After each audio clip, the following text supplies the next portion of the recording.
and I am the MJ alternate in the show. Awesome. So Yeah. just tell me what it means for you to be a part of this show. Oh man, it's such a surreal and honoring thing to be a part of it.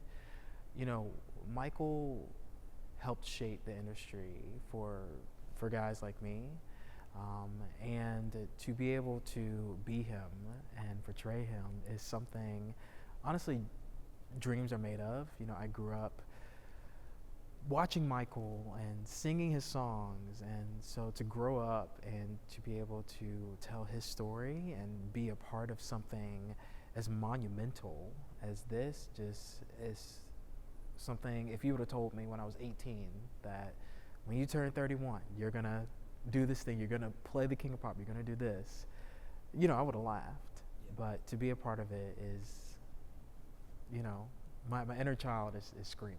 Can you speak kind of towards the, excuse me, the cultural impact of Michael and like the show, kind of sharing everything he did? Yeah, I mean, well, who doesn't know Michael, right? Every part of the world is familiar with this man and knows at least one song by him.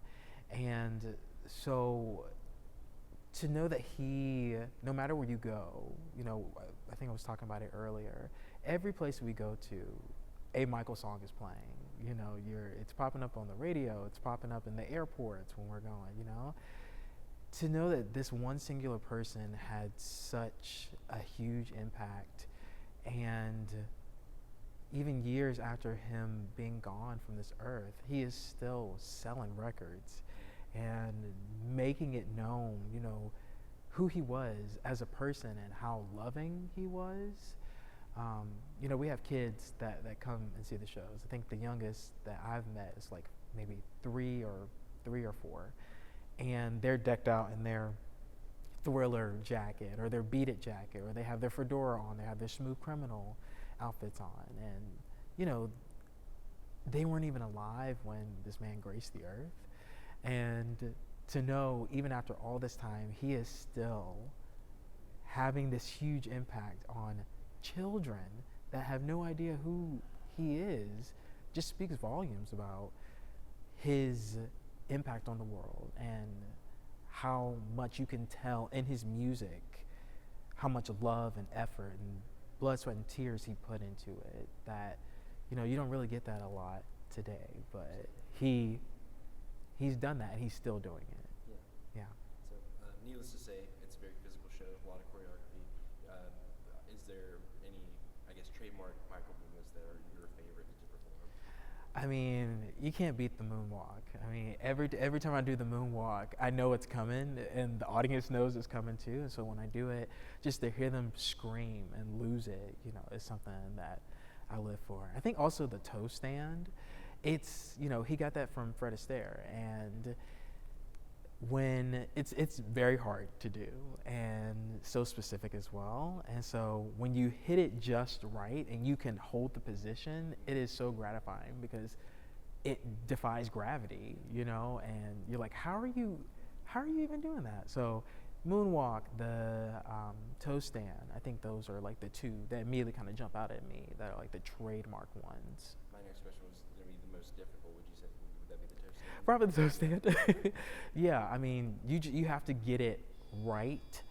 And some nights you can hold it really long, and some nights you don't. I know, you know, there was an interview Michael was talking about that Motown 25 performance, and you know, he wanted to hold that toe stand a little longer, and you know, he beat himself up about it. But then Fred Astaire called him the next day and was like, hey, I saw the show, it was amazing, you are phenomenal, you know. And so to know that he was even paying homage to Fred and implementing that, you know, it's just speaks volumes about him. Is there anything I didn't ask about the show? Anything else you wanted to say? If you love Michael, come and see the show. You know, if you're a huge fan, most likely you're gonna hear at least one song that you have heard, you know, whether it's Thriller or it's you know, Want to Be Starting Something or Beat It, you know, you're gonna love it. And don't be afraid to dance and scream. We love to hear folks just being engulfed by the magic that is Michael Jackson. That's perfect. Thank you. you Yeah, so much. thank you. I play Suzanne DePaz, who is a part of the dance ensemble in MJ the Musical.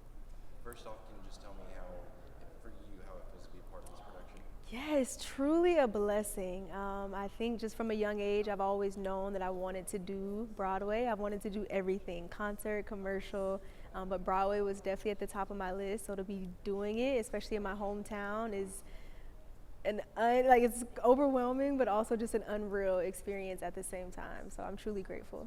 Absolutely. Yeah. And how does that feel, being back in Birmingham and doing this? Yeah, it's full circle. I went to school at Alabama School of Fine Arts. I grew up dancing in my mom's dance studio, so I know Birmingham like the back of my hand. So to be here in this theater performing, I grew up coming to see shows, but I never performed on the stage. So it's definitely like a full circle moment to be on the other side of things now. It's truly inspiring. I have a lot of people coming every day this week, so I'm gonna feel the love and inspiration. Absolutely. Yeah. Can you speak kind of towards the importance of the physicality of the choreography for this show? Yeah, so this show is definitely physical.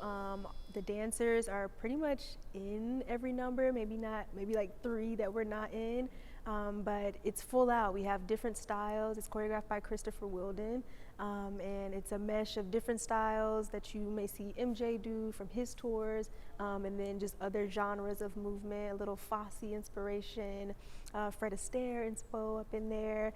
So it's very full out and very involved. And then the backstage stuff is even more choreography because you're changing costumes, you're getting out of wigs. So it's definitely a very involved show all around. Do you personally have a favorite choreography for the show? Okay, so favorite choreography to do is probably Want to Be Starting Something. There's like an instrumental break where we're in a nightclub, we're having fun, and then probably favorite song right now, it changes every night, but Bad Too Bad is like not Bad Too Bad, it's called Bad, but that beat, that ding, ding, ding, is like just classic MJ song. So between those two. Absolutely. Yeah. Anything I didn't ask that you'd like to say about the show? I would say we have $35 rush tickets available for our Friday through Sunday performances. So you can get them the day of the show that you come to at box office as soon as they open.